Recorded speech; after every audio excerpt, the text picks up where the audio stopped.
나 같은 죄인 살리신. 아야, 이게 뭐야?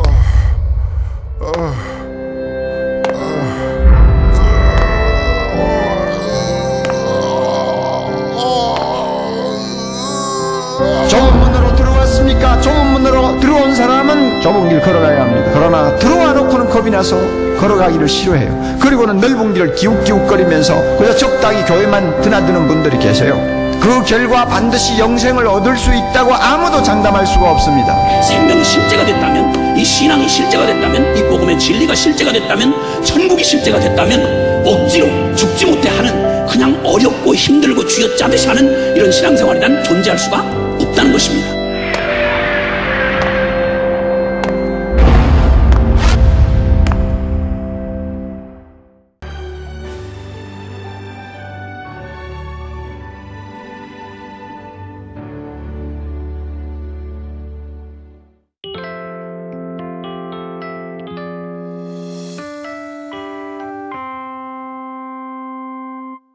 따라서 하나님을 목자 삼는 인생. 여호와는 나의 목자시니 이렇게 시작되는 시편 23편은 시편 중에 시편 중에 백미로 꼽는 시입니다. 인류 역사상 가장 많이 애송된 시가 23편이라고 생각해 봅니다. 스펄전은 가장 달콤한 시이며 시편의 진주라고 말했습니다. 비처라고 하는 사람은 시편의 나이팅게일이다 그렇게 했어요. 간호사를 말하는 게 아니고 나이팅게일이라고 하는 이런 유럽의 새가 있습니다.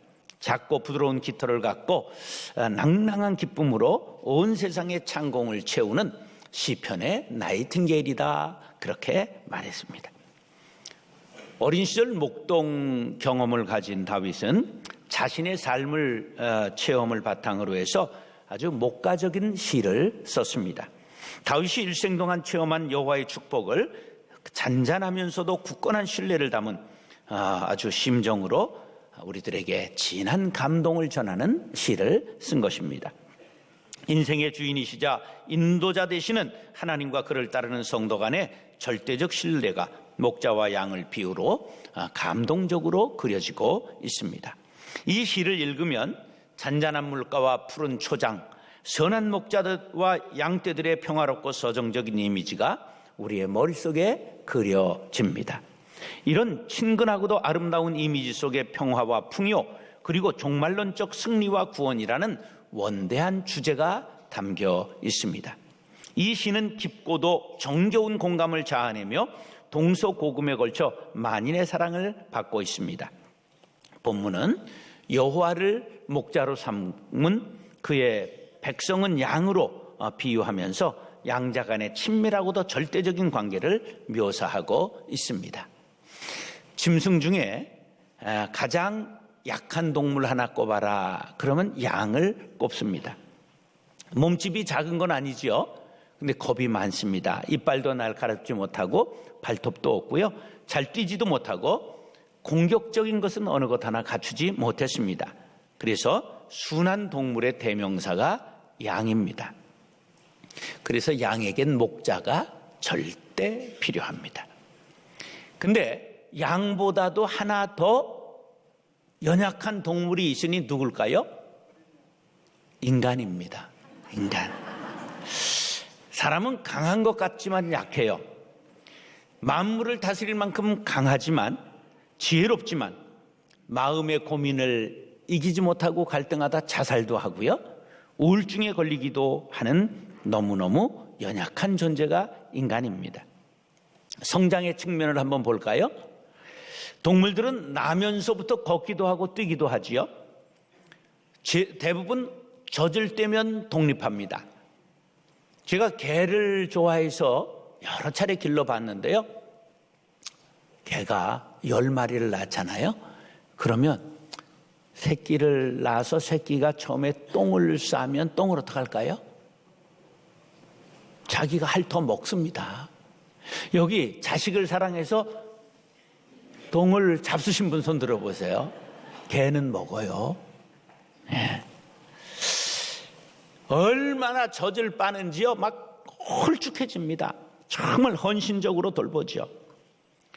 그러다가 얘네 새끼들이 자라고 어미는 너무 막 젖을 물어가지고 피가 나고 그래요. 그럼 이제 도망을 다녀요.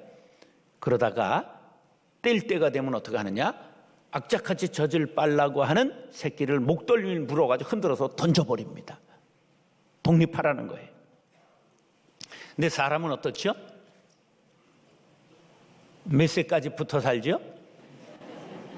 요새는 40까지 붙어 살죠. 자기가 붙어 사는 게 아니에요.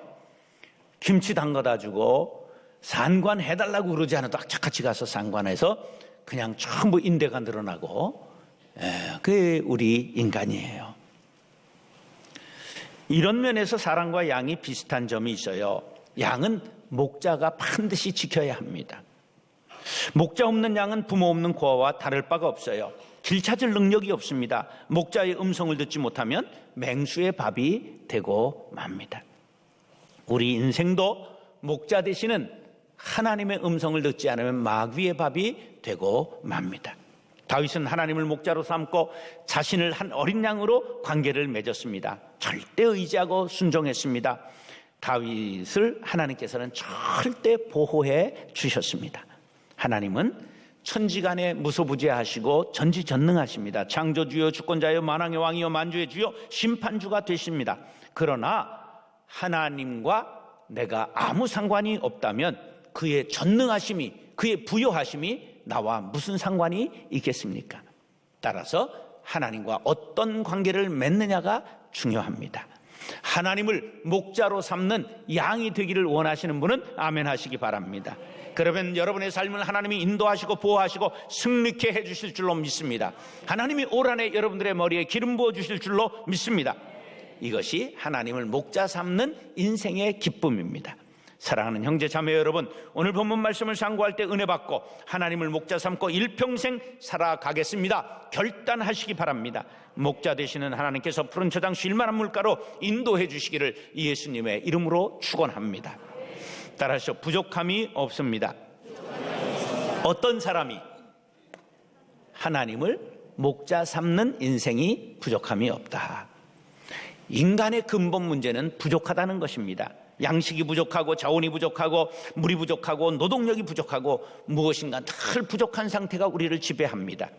양의 입장에서 보면 푸른 풀이 부족합니다. 이 근동지방에는 얼마나 풀이 부족하냐 하면 성지순례 가서 자세히 보니까 양이 하루 종일 고개를 드는 법이 없습니다. 왜? 풀을 찾기 위해서 고개를 쳐박고 땅만 보고 가더라고요. 뿐만 아니라 건기의 광야에 물이 없습니다. 그래서 하루 종일 물을 찾아 헤매야 찾을 수 있을 정도입니다. 물이 없으니까 어떻게 하느냐? 냇가 가까운 곳에 깊이 우물을 팝니다. 그래서 그걸 길어서 양에게 공급하지요. 힘이 없습니다.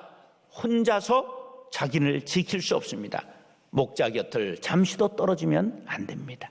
한 가지 더 있는데 길눈이 어둡습니다. 혼자서 집을 찾아가지 못합니다. 반드시 목자의 음성을 들어야 합니다. 그렇다고 해서 양이 양식 걱정하다 목매 달았다. 어제 뉴스에 나왔죠.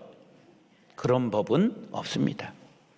양식을 걱정하는 것은 양의 몫입니까? 아니면 목자의 몫입니까? 목자의 몫입니다. 양은 목자가 인도하는 것을 따라가기만 하면 됩니다. 광야길 험한 골짜기를 지나지만 목자를 따라가다 보면 푸른 초장이 나오고 잔잔한 시냇물이 나오게 되는 것입니다. 뿐만 아니라 목자는 양이 먹고 마시는 것, 잠자는 것, 건강과 생명 전부를 책임집니다. 그러니까 하나님은 나의 목자십니다. 나는 그의 양입니다라는 고백은 나는 전혀 부족함이 없습니다. 그러한 고백입니다. 1절로 3절 시작.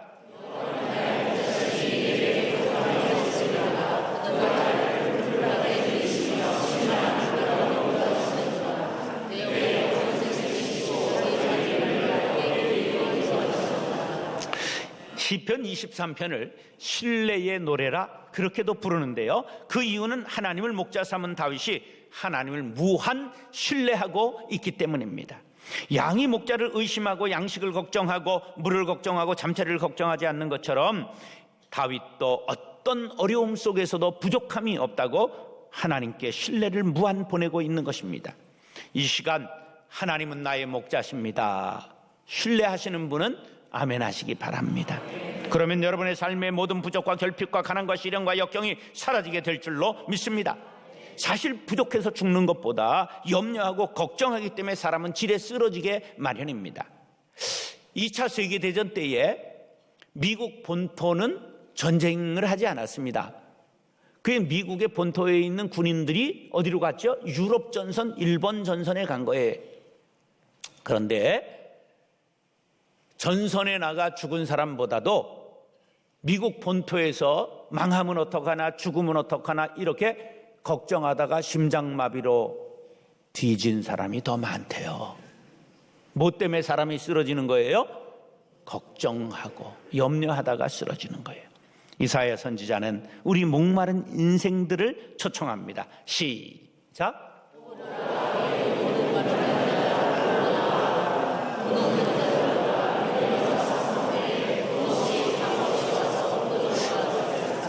이 세상에서 돈 없이 값 없이 포도주와 젖을 우리에게 주실 분은 선한 목자 예수님밖에 없습니다. 요한복음 4장 13절로 14절 시작.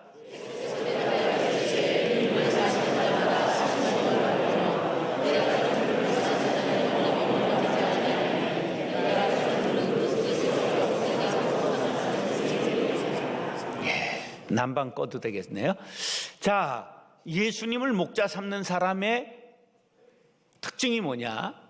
부족함이 없는 게 아니라 염려하고 걱정하지를 않아요. 그래서 마태복음 6장 25절로 34절에 우리에게 계속해서 염려하지 말라고 말씀합니다. 노란 글씨만 시작.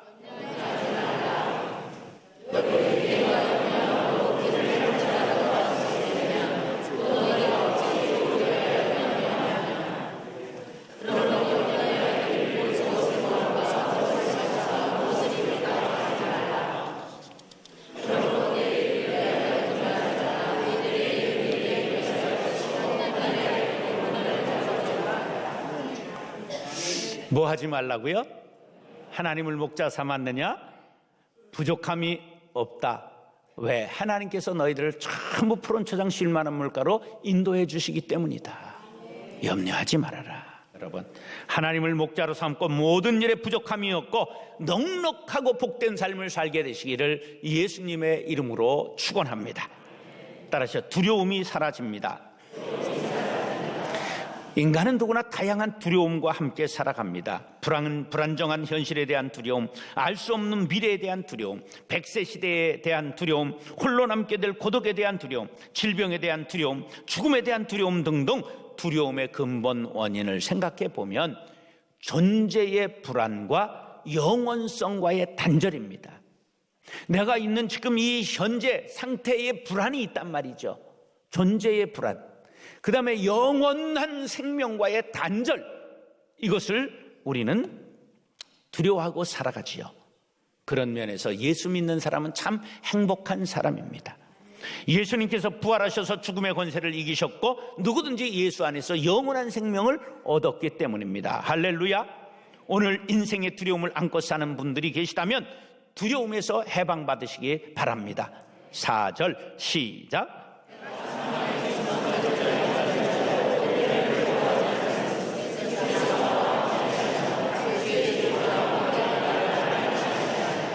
양은 연약한 짐승의 대명사라고 했습니다. 풀을 뜯기 위해 걷는 길마다 그야말로 사망의 음침한 골짜기가 나옵니다. 늑대와 여우가 있고 독사와 전갈이 수시로 나타납니다. 그러나 양은 두려움이 없습니다. 목자와 함께 하기 때문입니다. 다윗은 일생 동안 수많은 사망의 음침한 골짜기를 다녔지요. 골리앗과의 싸움의 골짜기, 사울의 분노의 골짜기, 피난생활 10년의 골짜기, 블레셋으로의 망명의 골짜기, 밧세바와 불륜의 골짜기, 압살롬의 반란의 수많은 골짜기를 그는 지났습니다. 그러나 그때마다 하나님께서 함께 하셔서 때로는 막대기로 적을 막아주시고 때로는 지팡이가 되어주셔서 선한 길로 인도해 주셨습니다. 우리들이 예수 믿고 신앙생활 잘하면 환난 끝 행복 시작이라고 생각하기 쉽습니다. 그러나 그렇지 않습니다. 예수 잘 믿는다고 사망의 음침한 골짜기가 아주 면제되는 것은 아닙니다. 다만 주께서 함께 하시기 때문에 두려움이 사라지는 것입니다. 양지가 있으면 음지가 있고요, 높은 산이 있으면 깊은 골짜기가 나오고 호경기가 있으면 불경기가 나오게 마련입니다. 잔잔한 호수가 지나면 풍랑이는 바다가 나오고요, 문제는 풍랑이 아니라 낙심과 절망과 두려움의 문제라는 것을 알아야 합니다. 요한 웨슬레는 미국 인디언을 선교하기 위해서 배를 타고 미국으로 떠났습니다.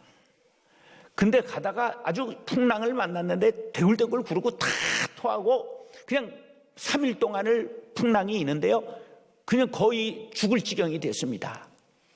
근데 이게 인사불성이 되는데 어디서 찬송 소리가 들리니까, 아, 내가 이제 죽을 때가 되니까 천국의 음악 소리가 들리는구나, 이렇게 생각할 즈음에 찬송 소리가 점점 가까이 들려요. 그래서 엉금엉금 찬송 소리가 나는 데를 기어가서 보니까 일단의 사람들이 모여서 찬송을 하는데 자기는 이 얼굴이 시커멓게 돼서 죽어가는데 그 사람들은 환한 빛이 나오고, 야, 이게 웬일이냐. 그래가지고 그 곁에서 함께 찬송을 부르다가 집이들은 도대체 누군데 이렇게 예배를 드려요? 이렇게 물어보니까 우린 모라비안입니다, 그러는 거예요. 모라비안이 누구냐면 18세기 체코 모라비아 지방에서 카톨릭 교회로부터 박해를 받고 독일로 떠나서 신앙 공동체를 세우고 예수의 모범, 사도들의 모범을 따라 원수를 상하겠다고 서약한 평화주의자들이에요. 경건주의자들인데 얼마나 이들이 선교에 힘썼느냐 하면 선교지에 갈 때 자신의 관을 짜가지고 갈 정도로 죽음을 각오하고 선교를 했어요. 그래서 그가 이제 인디언 선교를 하다가 다시 영국으로 돌아왔어요. 그 훗날을 생각하면서 모라비안들을 찾아가서 그들에게 큰 감동을 받았습니다. 그래가지고 영국의 교회의 각성운동을 벌이고 세운 것이 바로 감리교입니다. 같은 풍랑을 만났지만 하나님을 목자 삼고 하나님과 동행하면 모라비안들처럼 두려움을 떨쳐버릴 수가 있습니다. 하나님이 지팡이와 막대기가 되셔서 막아주시고 인도하시기 때문입니다. 이사야 43장 1절로 2절 시작.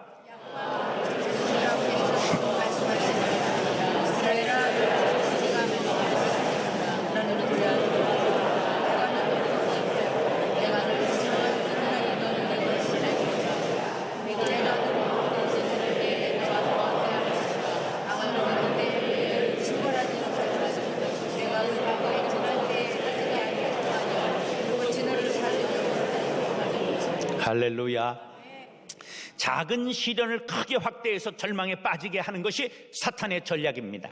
사탄이 우리를 두려움에 빠지게 할 때 찬송하시기 바랍니다. 하나님은 나의 목자시니 내게 두려움이 없으리로다. 주의 지팡이 주의 막대기 나를 지키니 조금 더 두렵지 않네. 주님 함께 계시네. 이 믿음 가지면 골리앗도 물리치고 풍랑도 물리치고 경제적 시련도 물리치게 될 줄로 믿습니다. 시편 3편 6절입니다. 시작. 나는 두려워하지 아니하리이다. 사방에 대적이 일어나고 우겨싸임을 당해도 주께서 나와 함께 하시니 두렵지 않습니다. 외치고 승리하시기 바랍니다. 사랑하는 형제 자매 여러분, 목자 되시는 하나님을 믿고 담대하게 나가는 용사가 되시기 바랍니다. 온갖 대적과 두려움을 물리치고 승리하는 십자가 용사가 되시기를 죽음을 이기시고 부활하신 예수님의 이름으로 축원합니다. 다시 승리의 노래를 부릅니다. 현대가 의학은 발달하지만 환자는 더 많아지고 불치병은 늘어나고 있습니다. 수명은 늘어가는데 복용하는 약의 숫자는 점점 더 많아집니다. 암은 왜 그렇게 많고 우울증은 왜 그렇게 많고 요새 특별히 공황장애라고 하는 것이 그렇게 많아지고 있습니다. 이런 어려움 속에 처해 있는 사람들에게 마음의 평안을 주는 시가 시편 23편입니다. 스위스의 정신과 의사이자 심리학자인 폴 뚜루니에는 그를 찾아오는 우울증 환자들에게 약을 투여했는데 그 약이 뭐냐? 시편 23편이라는 약이었습니다. 아침에 2알 먹으세요. 점심에 2알 먹으세요. 저녁에 2알 잡수세요. 그래서 하루 6번 시편 23편을 외우게 했더니 많은 사람이 우울증에서 떠났다고 임상보고를 했습니다. 시편을 자주 읽고 노래 부르고 암송하는 것이 우리의 믿음을 아름답게 하고 정신건강에 매우 유익하다는 것을 증명하는 것입니다. 5절로 6절입니다. 시작.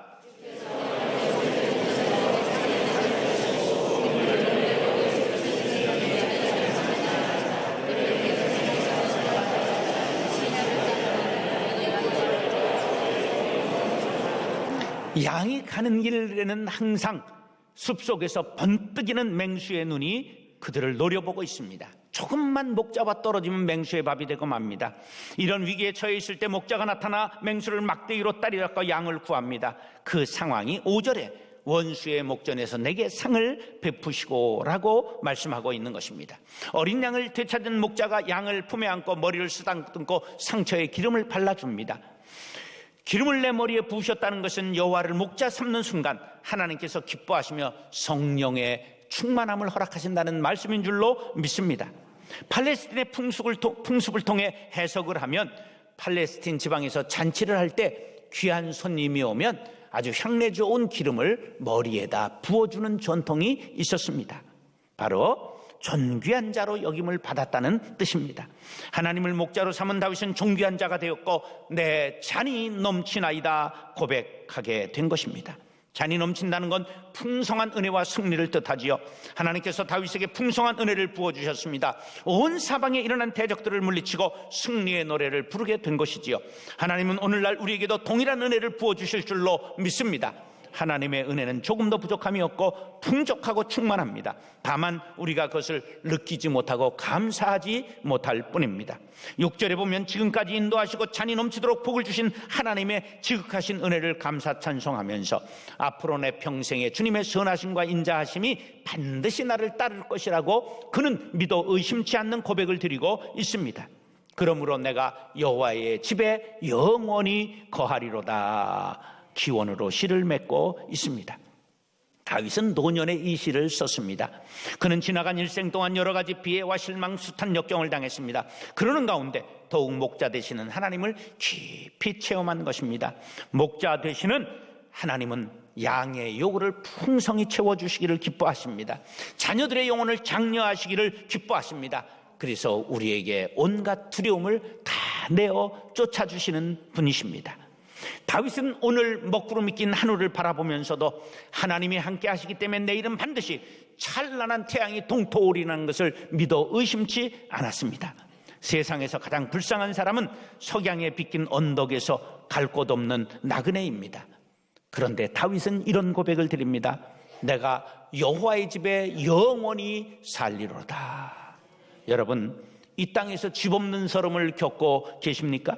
2년마다 전세를 옮겨하여 그때마다 목돈이 부족하여 꾸러 다니시는 분이 있습니까? 낙심하지 마시기 바랍니다.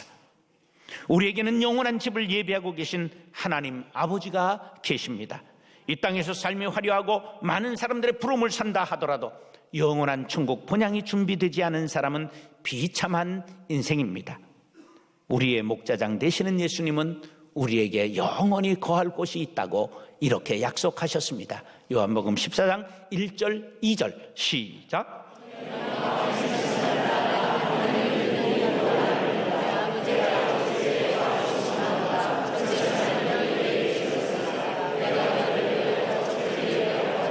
할렐루야.